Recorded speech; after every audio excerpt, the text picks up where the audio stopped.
Biblia sa Genesis chapter 23. Sa Genesis chapter 23, basahin po natin ang buong chapter.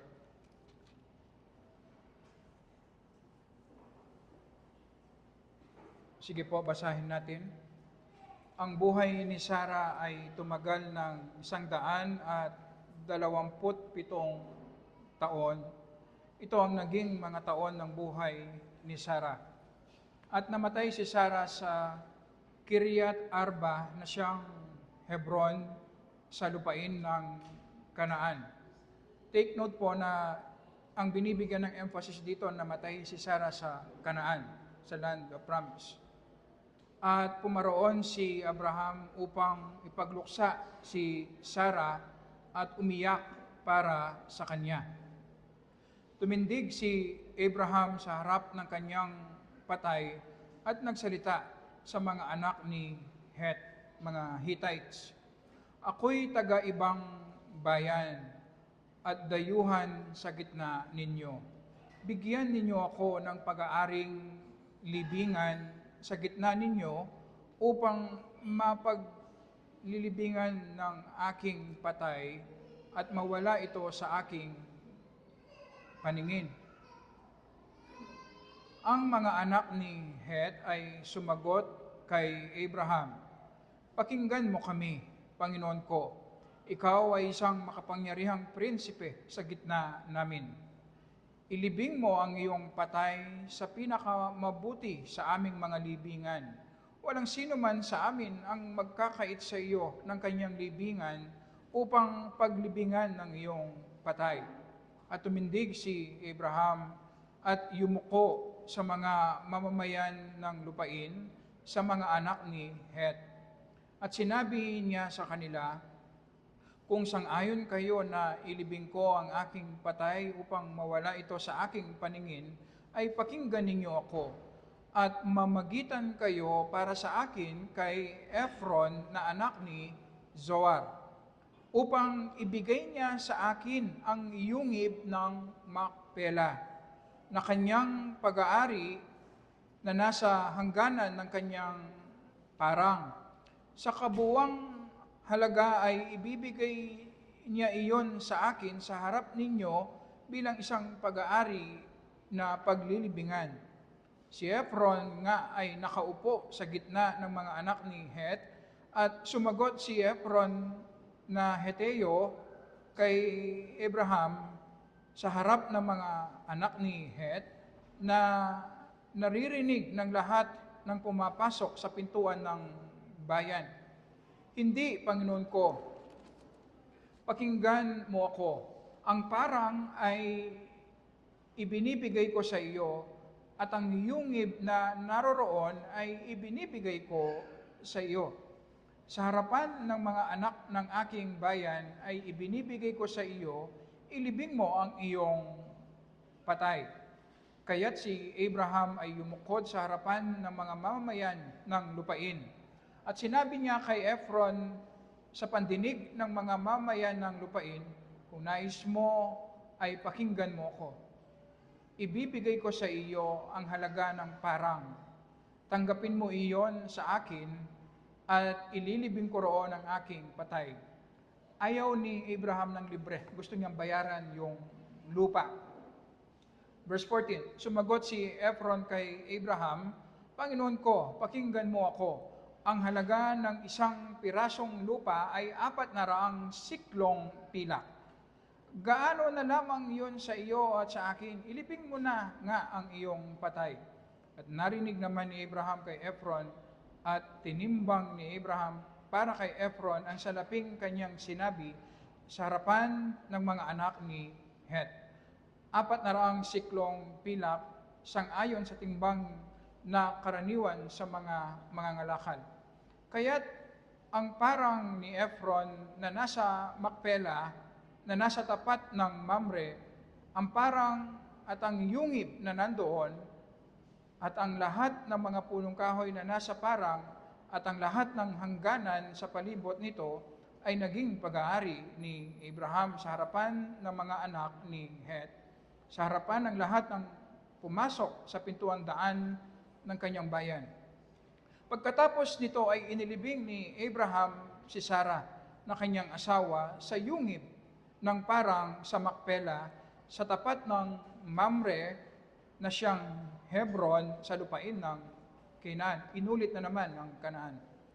Ang parang at ang yungib na naroroon ay naging pag-aari ni Abraham upang maging lugar ng libingan mula sa mga anak ni Het. Tayo po ay manalangin. Mihingi po kami, Panginoon, ng liwanag mula sa iyong Holy Spirit.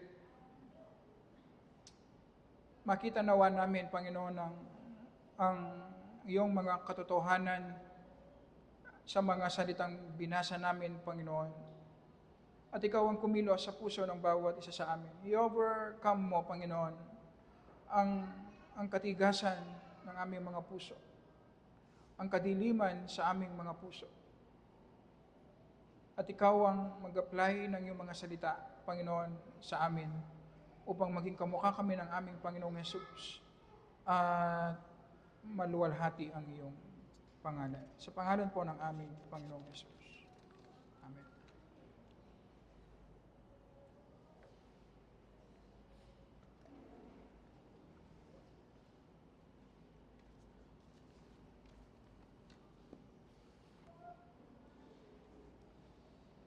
Ang Genesis 23 ay umpisa ng pagtatapos ng kasaysayan ng buhay ni Abraham.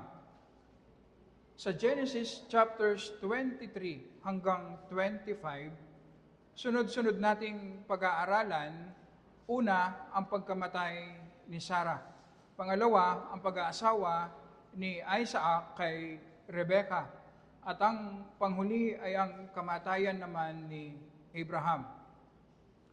Una nating makikita, hindi lamang ang kamatayan ni Sarah, kundi pati ang kanyang determination na bumili si Abraham ng lupang paglilibingan para kay Sarah. Na makikita natin, ito pala ay expression ng kanyang pananampalataya sa pangako ng Panginoon sa kanila. Makikita natin ang importansya ng buhay ni Sarah sa Bible na siya lamang ang nag-iisang babae na sa kanyang kamatayan ay nakalagay ang kanyang edad. Para sa maraming Kristiyano, si Maria ang nakikita nilang model na babae sa pananampalataya. Pero sa Bible, walang sinasabi na explicitly na sundin natin ang example ni Maria. Wala pong ganon sa Biblia. Pero marami tayong makikita naman pagdating kay Sarah na ipinapakita na modelo sa pananampalataya. Si Pedro, ginamit niya si Sarah bilang example na sinasabi niya sa mga asawang babae, kung gusto niyong maging maganda sa harapan ng Panginoon, mag-submit kayo sa inyong mga asawang lalaki kung papaanong si Sarah ay tinawag niyang Panginoon si Abraham. Sa unang Pedro chapter 3 verses 5 to 6. Sa Hebreo naman chapter 11 verse 11. Isinama si Sarah sa bilang ng mga Kristiyano na matapat sa kanilang pananampalataya. Malayo sa pagiging perfect ang buhay ni Sarah. Kamukha natin din na nakagawa ng maraming kasalanan na nagkaroon ng impact hindi lamang sa kanyang buhay, kundi sa buhay ni Abraham at sa mga taong nakapaligid sa kanila. Ganon pa man, kahanga-hanga ang kanyang naging devotion kay Abraham bilang kaibigan ng Panginoon at sa mission na ibinigay ng Panginoon kay Abraham. Malinaw nating makikita sa naging buhay ni Sarah ang commitment at support na ibinigay niya kay Abraham at sa gawain ng Panginoon. At dahil dito ay ginawa siyang example sa pananampalataya.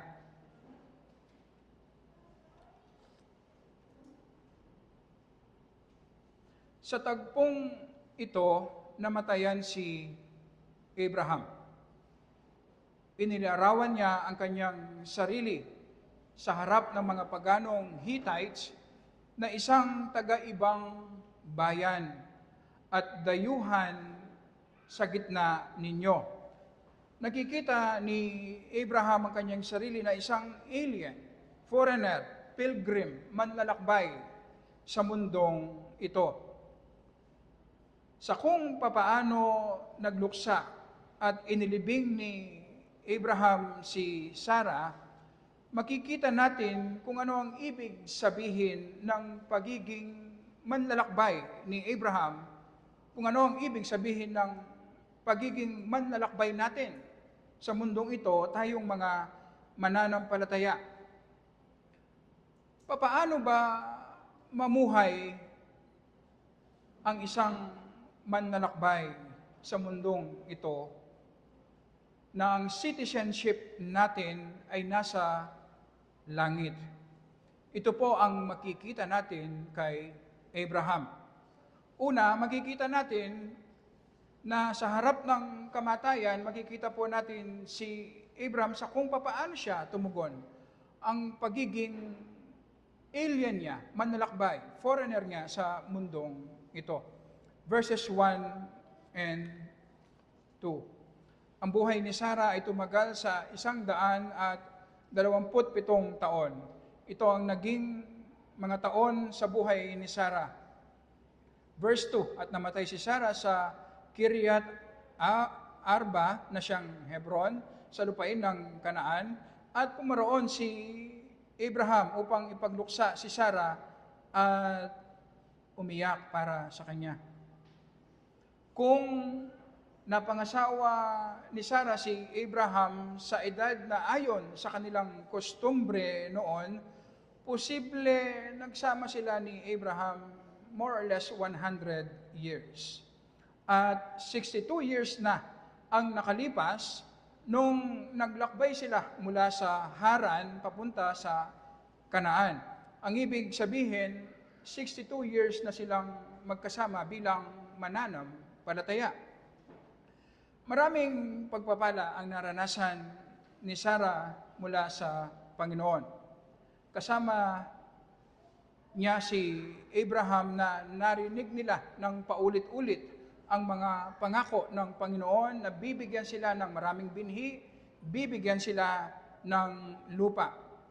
Marami po sa kanilang kamalian at pagkakasala na pag-aralan natin na in-overrule ng Panginoon na imbes na makasira sa kanila ay mas lalong naging pagpapala pa sa kanila. Ang isang nakakamangha ay naranasan ni Sarah na patay na ang kanyang katawan, siya ay baog, pero binigyan siya ng Panginoon ng kapangyarihan na magdalang tao. Sa kabila ng mga pagpapalang naranasan ni Sarah, dumating pa rin siya sa punto na siya ay namatay.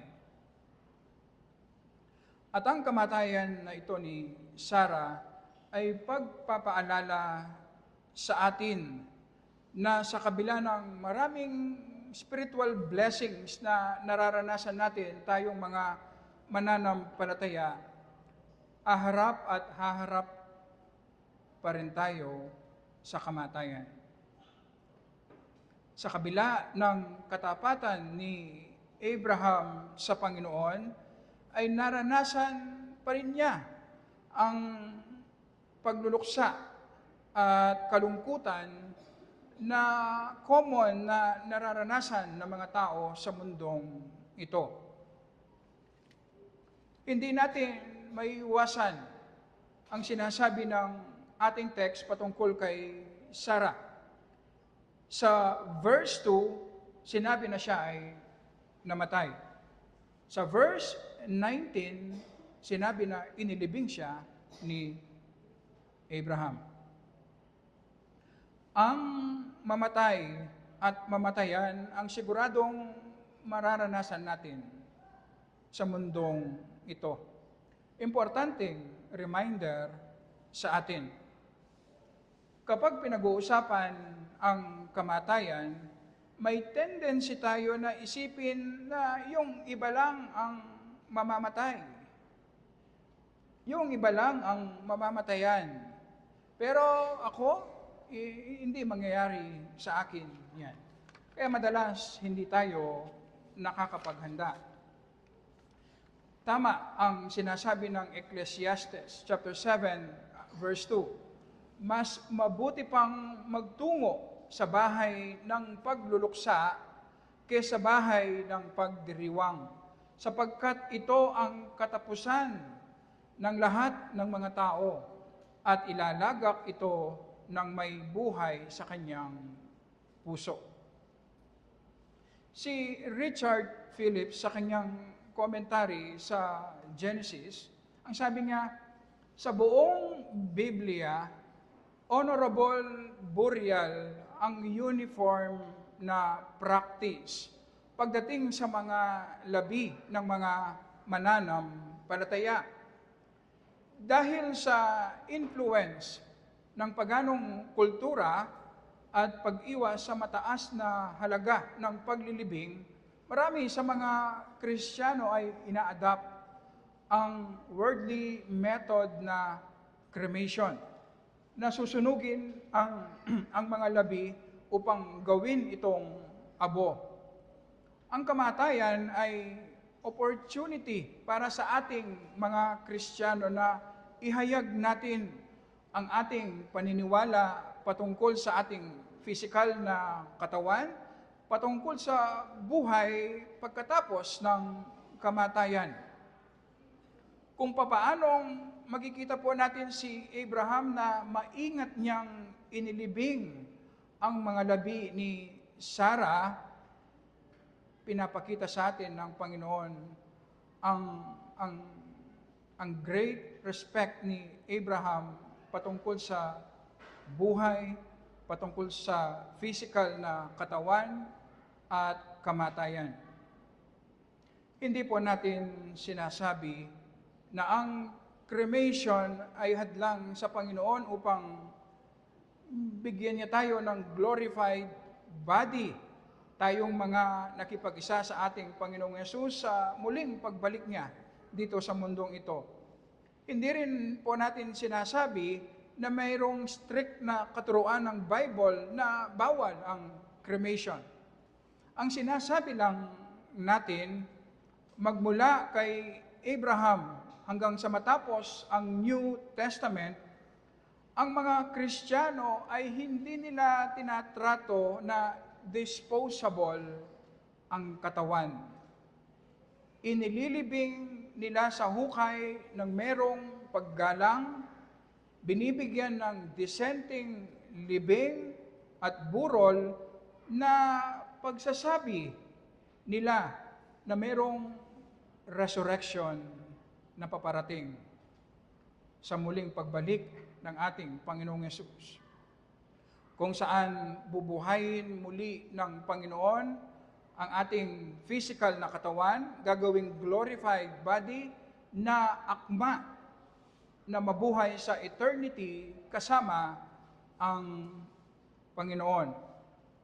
Ang ganitong paraan ng paglilibing ay akma sa ating paniniwala patungkol sa resurrection, physical na katawan at life after death. Susunod na makikita natin ay ang pagluluksa ni Abraham.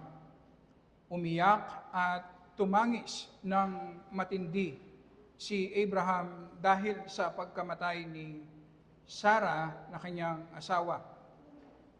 Merong isang commentator ang nagsabi, dinisenyo ng Panginoon na ang luha natin ay hindi lamang ekspresyon ng ating kalungkutan, kundi ito rin ang paraan upang maging maluwag ang nararamdaman nating bigat sa ating dibdib. Matagal na kasama ni Abraham si Sarah sa kanilang paglalakbay bilang mananampalataya. May nagsabi na ang mamatayan ng asawa ang isa sa pinakamasakit na pwedeng maranasan natin sa mundong ito. Hindi magandang tignan kay Abraham kung hindi siya makakaramdam ng lungkot sa pagkamatay ng kanyang asawa. Ito ang unang pagkakataon na nakita natin si Abraham na umiyak. Nung tinawag siya ng Panginoon na iwan niya ang kanyang pamilya, kanyang bahay, kanyang lugar, at pumunta sa lugar na ituturo ng Panginoon, hindi siya umiyak. Nung nakidnap si Lot, hindi rin siya umiyak. Nung iaalay na niya ang kanyang kaisa-isang anak na si Isaac, hindi natin siya nakitang umiyak. Si Abraham, kamukha siya ng ating Panginoong Yesus, na nung namatay si Lazarus, ay umiyak ang ating Panginoong Yesus. Ganon din sa atin, tayong mga mananampalataya ngayon. Merong tamang lugar ang pagluluksa. Kapag meron tayong mahal sa buhay na namatay, kahit na siya pa ay mananampalataya. Ang ibig sabihin kasi ng kamatayan, may hiwalay tayo sa mahal natin sa buhay. At hindi na natin siya makikita hanggang nandito tayo sa mundong ito. Irreversible ang separation. Ang kamatayan ang sinasabi ng Biblia na last enemy. Kaya naman, kahit sa kabila ng pagkakaroon natin ng buhay na walang hanggan, dahil sa pakikipag-isa natin kay Jesus, nagluluksa pa rin tayo. Pero sinasabi ni Apostol Pablo sa unang Thessalonica chapter 4 verse 13 na nagluluksa tayo na merong pag-asa, merong hope. Si Kent Hughes sa kanyang commentary, ang sabi niya, ang kamatayan ng mahal natin sa buhay ay opportunity sa atin, tayong mga Kristiyano, na i-declare natin ang ating pag-asa. Ito po ang ginawa ni Abraham noong naghanap siya ng malilibingan para sa kanyang asawa na si Sarah. Sa verses 3 and 4, basahin po natin.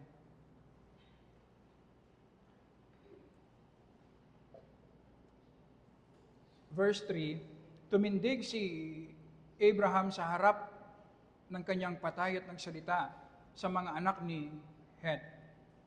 Ako'y taga-ibang bayan at dayuhan sa gitna ninyo. Bigyan ninyo ako ng pag-aaring libingan sa gitna ninyo upang mapaglibingan ng aking patay at mawala ito sa aking paningin. Mababasa natin na dahil sa respeto ng mga Hittites kay Abraham, binibigyan siya ng temporary na libingan na libre nilang ibinibigay kay Abraham. Pero tinanggihan po ni Abraham. Ang paghahanap din ng paglilibingan ni Abraham para kay Sarah ay pagpapahayag ng pananampalataya ni Abraham sa pangako ng Panginoon. Hindi ba nangako ang Panginoon na bibigyan siya ng maraming binhi at ibibigay ang buong Kanaan sa kanyang mga descendants? Hanggang sa tagpong ito sa buhay ni Abraham, wala pa rin silang pag-aari kahit kapirasong lupa sa Kanaan. Sa verse 2, sinabi na namatay si Sarah sa Kanaan. Sa verse 19, binanggit na inilibing si Sarah sa Kanaan. Gustong makabili ng kapirasong lupa ni Abraham, hindi lamang para mayroong paglibingan ang mga labi ni Sarah, kundi para ipahayag ang paniniwala ni Abraham na ibibigay ng Panginoon ang buong Kanaan sa kanyang mga descendants. Na kapag dumating ang oras na yon, gusto ni Abraham na nandoon ang mga labi ni Sarah na nasa Kanaan. Alam din natin na kahit si Abraham po ay inilibing din sa yungib ng Makpela sa Kanaan. Ganon din si Isaac, si Jacob. At kung maalala po natin, ngayon natin maunawaan ang logic ng Biblia, hindi ba si Joseph, nung siya ay malapit nang mamatay, nagbigay siya ng habilin na huwag siyang ililibing sa Egypt. Gusto niya magpalibing sa Hebron, kasama si Abraham at si Sarah.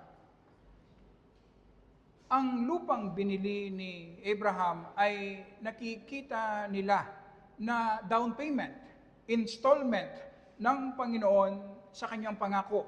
Na kung naibigay niya kay Abraham ang pirasong lupang ito, ang ibig sabihin siguradong ibibigay ng Panginoon ang buong Kanaan sa kanila. Na kahit ang kamatayan ay hindi pwedeng maging hadlang upang tuparin ng Panginoon ang kanyang pangakong lupa sa kanila. Tayong mga mananampalataya, nararanasan na natin ang down payment, ang installment ng eternal life na ipinangako ng Panginoon sa atin. Ang Holy Spirit na nananahan sa bawat isang Kristiyano, ang bagong buhay na nakikita natin na paunti-unti ay binabago tayo ng Panginoon sa wangis ng ating Panginoong Yesus, na-enjoy natin ang fellowship natin sa Panginoon, sa panalangin, at na-enjoy natin, nararanasan natin bilang isang iglesia ang pagsamba natin sa Panginoon. Ang katuparan ng lahat ng ipinangakong gospel blessings ng Panginoon sa atin ay mararanasan natin sa susunod na glory. At alam po ba natin na ang daan patungo sa glory ay ang kamatayan. Ngayon natin makikita ang balance. Tama na ang kamatayan ang ating last enemy. Kaya nagluluksa tayo dahil hindi na natin makikita ang mahal natin sa buhay, sa mundong ito. Pero sa kabilang banda, ang kamatayan ang magsisilbing pintuan patungo sa piling ng Diyos, kung saan mararanasan natin ang katuparan ng lahat ng ipinangako ng Panginoon sa atin sa pamamagitan ng ating Panginoong Yesus.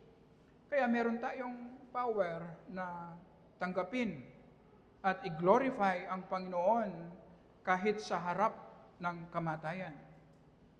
Dahil meron tayong pag-asa sa ating Panginoong Yesus. Sa Philippians chapter 1 verse 21, ang sabi ni Apostol Pablo, sapagkat sa ganang akin ang mabuhay ay kay Kristo, at ang mamatay ay pakinabang. Kapag sa ating buhay, habang tayo ay malakas at nabubuhay sa mundong ito, ay inilalaan natin ang ating buhay sa paglilingkod sa Panginoon para sa kanyang luwalhati. Kapag dumating ang kamatayan sa atin, at siguradong darating, makakaya nating sabihin na hindi lamang natin kino-quote ang sinabi ni Apostol Pablo, kundi nararanasan natin at totoo sa atin na pakinabang nga sa atin ang kamatayan. Pero kung nabubuhay tayo sa mundong ito para sa ating sarili, para sa mundong ito lamang, kapag dumating ang kamatayan, makikita natin ito na hadlang sa ating kasiyahan. Hadlang sa ating mga plano. Kaya naman, haharapin natin ngayon ang kamatayan na mabigat sa ating kalooban at hindi natin maluluwalhati ang Panginoon. Alam po ba natin na ang pinakahuling ministry na pwede nating gawin para sa Panginoon ay ang mamatay tayo na nakikita sa atin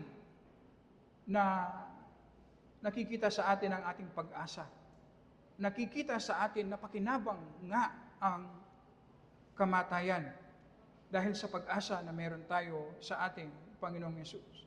Kung gusto nating maging matapat sa Panginoon, paglingkuran ang Panginoon hanggang sa pinakadulo kasama ang ating kamatayan, alam niyo po ba, ang ministry na iyon, merong kailangang preparation.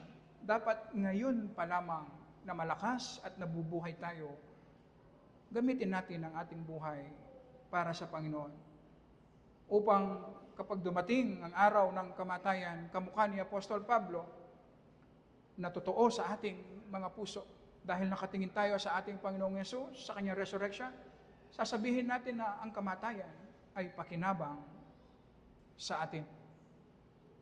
So hindi lamang sa pagharap sa kamatayan, makikita natin si Abraham bilang isang manlalakbay. Susunod na titignan natin kung papaano naman niya nakita ang kanyang buhay sa mundong ito bilang isang manlalakbay.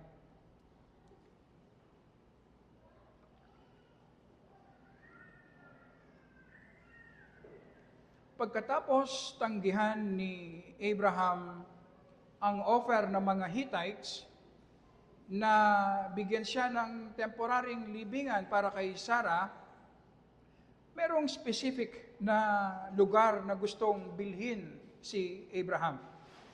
Ang may-ari ng lugar na ito ay si Ephron na anak ni Zohar.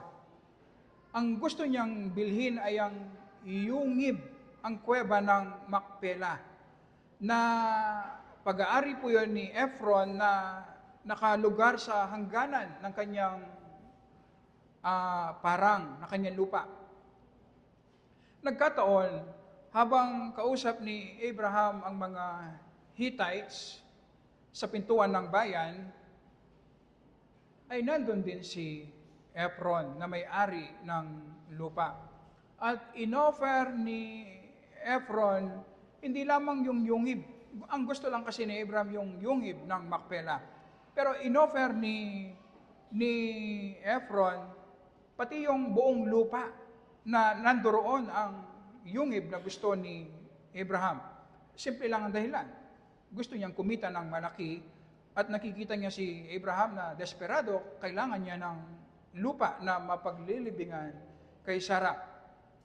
Ang presyo na ibinigay ni Ephron ay 400 siklong pilak. Nagkakasundo ang maraming commentators na sobrang taas ng presyo ni Ephron. Sa panahon natin ngayon, ang tawag natin dito, presyong hindi ipinagbibili. Sobrang taas. Ang expected noon na dapat maging tugon ni Abraham ay kailangan tumawad siya para ibaba yung presyo kasi sobra. Pero ang makikita natin kay Abraham, agad-agad niyang binayaran ang mataas na presyo ng lupa kung nasaan nandoon ang yungib ng Macpela. Hindi siya tumawad. Makikita natin kay Abraham na maluwag ang hawak niya sa kanyang kayamanan. Meron siyang kalayaan na maging generous sa paggastos para sa agenda ng kingdom ng Panginoon. Hindi siya nagdalawang isip na bayaran ang lupa na paglilibingan kay Sarah kahit na sobrang taas ng presyo nito. Nakikita kasi ni Abraham na hindi lamang ito basta lupa. kundi ito ay installment, down payment, expression ng kanyang pananampalataya na tutuparin ng Panginoon ang kanyang pangako na ibibigay niya ang buong Kanaan sa kanyang mga descendants. At ang lupang kanyang binili ay down payment. Ito ang pauna na siguradong ibibigay o tutuparin ng Panginoon ang kanyang pangako. Sa isang manlalakbay na walang permanenteng address kamukha ni Abraham, walang sense na bumili siya ng ganito kamahal na lupa. Pwede naman niyang dalhin pabalik ang mga labi ni Sarah sa Haran kung saan sila nanggaling. Kaya naman ma-appreciate natin ang generosity ni Abraham. Maluwag ang hawak niya sa kanyang kayamanan na meron siyang power na mag-invest ng malaking amount sa kingdom ng Panginoon. Kung papaano po natin nakikita ang buhay natin sa mundong ito, ay merong malaking impact sa kung papaano natin nakikita ang ating mga kayamanan. Kung saan natin gagamitin ang ating mga kayamanan. Kung ang mundong ito ang tunay nating tahanan at wala nang susunod na glory, gagamitin natin ang ating salapi upang gawin natin komportable ang buhay natin sa mundong ito. Bibilhin natin kung ano ang gusto nating bilhin na iniisip nating magbibigay ng kasiyahan sa atin. Bibili tayo ng maraming laruan upang i-entertain ang ating mga sarili. Kung wala kang pera, gagawin mo ang lahat upang magkaroon ka ng pera. Kasi kailangan kang maging masaya. At gagawin mo itong priority sa iyong buhay. At hindi ka magsasayang ng pera sa pagtulong sa mga mahihirap o pagkakaloob man sa church. Hindi magandang investment. Kung strangers naman at alien o manlalakbay ang tingin natin sa ating sarili, mag-iiba ang ating perspective, ang ating pananaw. Hindi natin i-invest ang ating time, ang ating resources, ang ating kayamanan sa mga bagay na pansamantala lamang. Makikita natin ang ating mga tahanan hindi po para ipagmayabang o i-impress ang ibang tao. Gagamitin natin ang ating tahanan bilang instrumento na magpakita ng hospitality sa mga kapwa natin manlalakbay. Ang sasakyan sa atin ay sasakyan lamang upang dalhin tayo sa lugar kung saan natin gusto at hindi po extension ng ating personality. Mayaman ka man o mahirap, magiging kontento ka dahil alam mong ang mundong ito ay hindi mo tunay na tahanan. Magiging generous at magiging tuso ka sa paggamit ng iyong mga salapi, sa pag-invest sa gawain ng Panginoon na magpapatuloy hanggang sa eternity. At yan ang pagtulong sa mga mahihirap at pagbibigay sa church. Merong isang commentator ang nagsabi, marami sa mga kasalanan na ginagawa natin ay nag-uugat sa katotohanan na nakakalimutan natin na temporary lang tayo sa mundong ito, na manlalakbay lang tayo sa mundong ito. Kung ang ating idol ay ang kagustuhan nating i-please ang maraming tao sa ating paligid, nakakalimutan natin na tayo ay alien, foreigner sa mundong ito. At dahil alien tayo sa mundong ito, natural lamang hindi tayo mag-fit sa mundong ito. Ang ibig sabihin, hindi magiging attractive ang ating buhay sa maraming mga tao dahil nga alien lang tayo sa mundong ito. Kung ginagawa nating idol ang ating kayamanan, nakakalimutan natin na ang lahat ng mga iyan ay iiwan natin. At wala tayong madadala kahit 5 sa susunod na glory.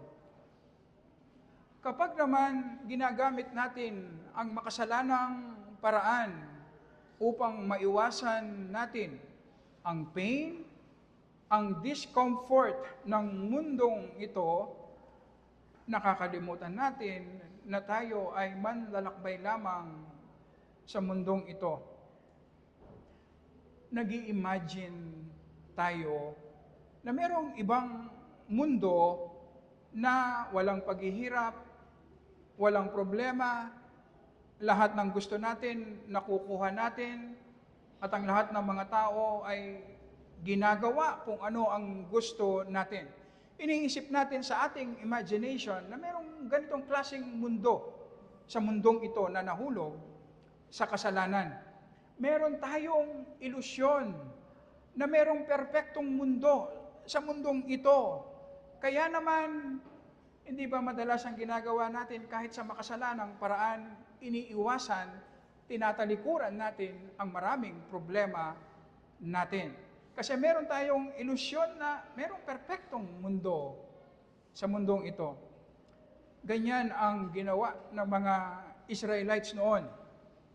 Nung nasa wilderness sila kasama si Moses, gusto nilang takasan ang boring at ang pain ng wilderness. Nagsasawa na sila sa puros mana na kanilang kinakain. Hindi ba palaging reklamo nila kay Moses? Ibalik mo kami sa Egypt. Moses, kung saan merong sibuyas, merong garlic, merong melons, merong karne, masarap ang pagkain. Hindi kamukha dito sa disyerto na palaging mana, palaging tinapay.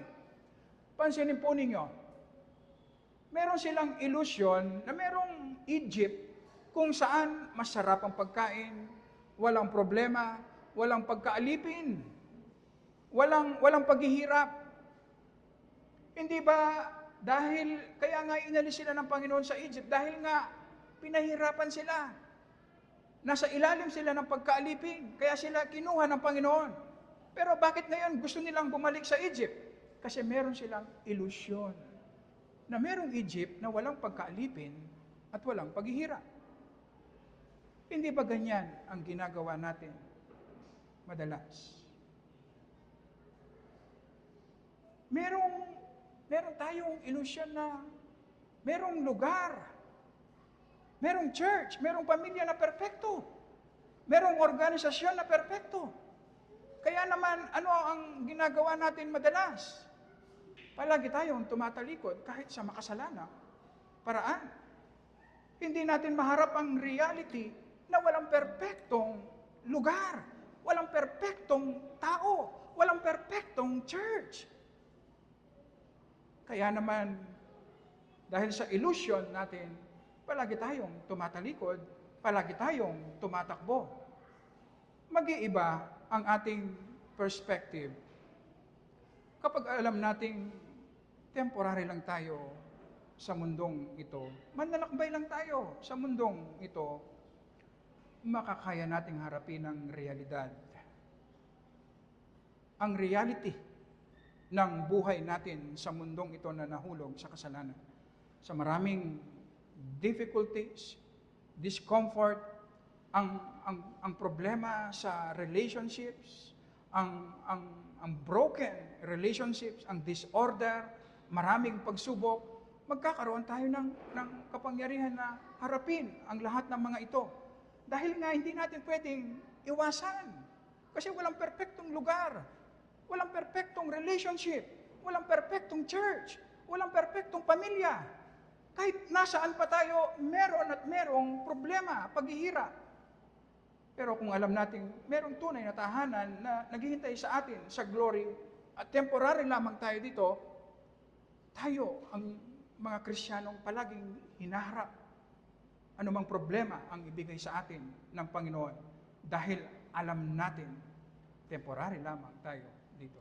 Dahil alam natin, anumang problema ang ating kaharapin, Ang lahat ng mga yan ay paghahanda para sa susunod na glory na siguradong mararanasan natin. Ang perpektong buhay na ito ay makikita po natin ultimately sa ating Panginoong Yesus. Ang ating Panginoong Yesus na galing sa ibang mundo kung saan lahat ng gusto niya ay nagagawa niya at ang lahat ng mga angels ay nag-i-exist para i-worship at ibigay ang lahat ng kanyang ninanais. Pero sa kanyang pag-ibig, iniwan niya ang glory ng langit. Nakisama siya sa atin, sa mundo natin na nahulog sa kasalanan. Nagkaroon siya ng physical na katawan na ibig sabihin, in-embrace niya ang limitasyon ng pagiging tao. At sa Matthew chapter 8 verse 20, sinabi ni Jesus, may mga lungga ang mga asong gubat at ang mga ibon sa himpapawid ay may pugad. Ngunit ang anak ng tao ay walang mapagpahingahan ng kanyang ulo. Namatay ang ating Panginoong Yesus na ang tanging pag-aari niya ay ang kanyang damit. Pati ang kanyang libingan ay pinahiram lamang sa kanya. Nabuhay ng perpekto ang ating Panginoong Yesus bilang isang manlalakbay.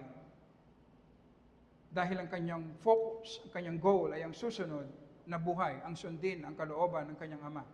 At ang kanyang resurrection mula sa mga patay, ang patunay na tayo ring mga nakipag-isa sa ating Panginoong Yesus, dadalhin niya tayo sa glory kung nasaan ngayon ang ating Panginoong Yesus. Mararanasan natin ang katuparan ng lahat ng mga pangako ng Panginoon sa atin sa pamamagitan ng ating Panginoong Yesus. At ang perpektong buhay na ito na isinabuhay ng Panginoong Yesus, kung ano ang ibig sabihin ng pagiging pilgrim, manlalakbay sa mundong ito, ang basihan ng Diyos kung bakit niya tayo inaring ganap, kung bakit niya tayo niligtas. At ito ang magbibigay ng assurance sa atin, na sigurado nga ang glory na naghihintay sa atin. Merong langit, merong bagong langit at bagong lupa na makakasama natin ng Diyos sa pangwalang hanggan, kung saan wala ng karamdaman, walang kamatayan, walang paghihirap, walang kalungkutan. Merong glory na naghihintay sa atin. At yun po ang tunay na tahanan natin. Temporary lang tayo sa mundong ito. At kapag malinaw sa atin ito, kamukha ni Abraham, kahit sa harap ng kamatayan, kaya nating i-declare ang ating pag-asa at sabihin ang kamatayan ay pakinabang sa atin. At sa ating buhay sa mundong ito, magiging maluwag ang hawak natin sa ating mga kayamanan. At magiging tuso at generous tayo sa pag-spend, pag-invest ng ating salapi sa kingdom ng Panginoon, sa mga taong pupunta sa eternity. At hindi natin hahanapin sa mundong ito ang ating kasiyahan. Wala dito sa mundong ito ang ating kasiyahan. Kaya hindi natin sasayangin ang buhay natin sa pagkuha, pag-iipon ng maraming laruan at temporaryong kayamanan sa mundong ito. Dahil dumating tayo sa mundong ito na walang dala, aalis tayo na walang dadalhin. At magagawa natin yun kung malinaw sa atin na tayo ay manlalakbay lamang sa mundo ito. Kung ikaw ay hindi mananampalataya kay Jesus, huwag kang makontento sa kung ano man ang kasiyahan na nararanasan mo sa mundong ito. Hindi tunay na kasiyahan yan. Hindi tunay na kayamanan ang mga yan. Palaging merong kasamang misery, kalungkutan. Kahit ang kasiyahan ng mundong ito, hindi kayang tumagos sa puso nating mga tao. Kaya palaging kulang. Hindi po ba? Lahat ng mga yan ay iiwan mo. Ang tunay na kayamanan ay ang Panginoong Yesus. Na kung tatalikuran mo ang pagdidepende mo sa iyong mabubuting gawa upang tanggapin ka ng Diyos sa langit, at magdepende ka lamang kay Kristo na siyang nabuhay ng perfect at namatay sa krus bilang kahalili, upang kung ikaw na makasalanan, papunta sa impyerno, ay manampalataya kay Jesus, sinasabi ng Bible, aariing ganap ka ng Diyos. Ang ibig sabihin, papatawarin ka sa lahat ng iyong mga kasalanan at ipapasuot sa iyo ang katwiran ni Kristo.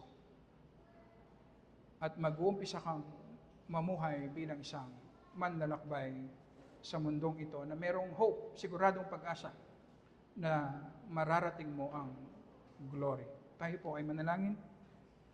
Maraming salamat po, Panginoon, sa iyong mga salita na aming pinag-aralan.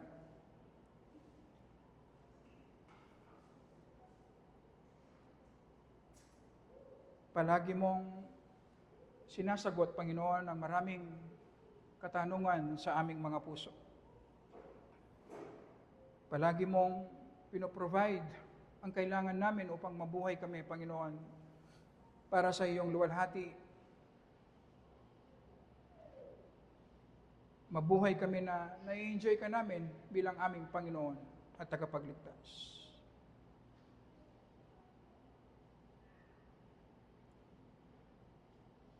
Kapag dumarami, Panginoon, ang alam namin sa iyong mga salita, Panginoon, mas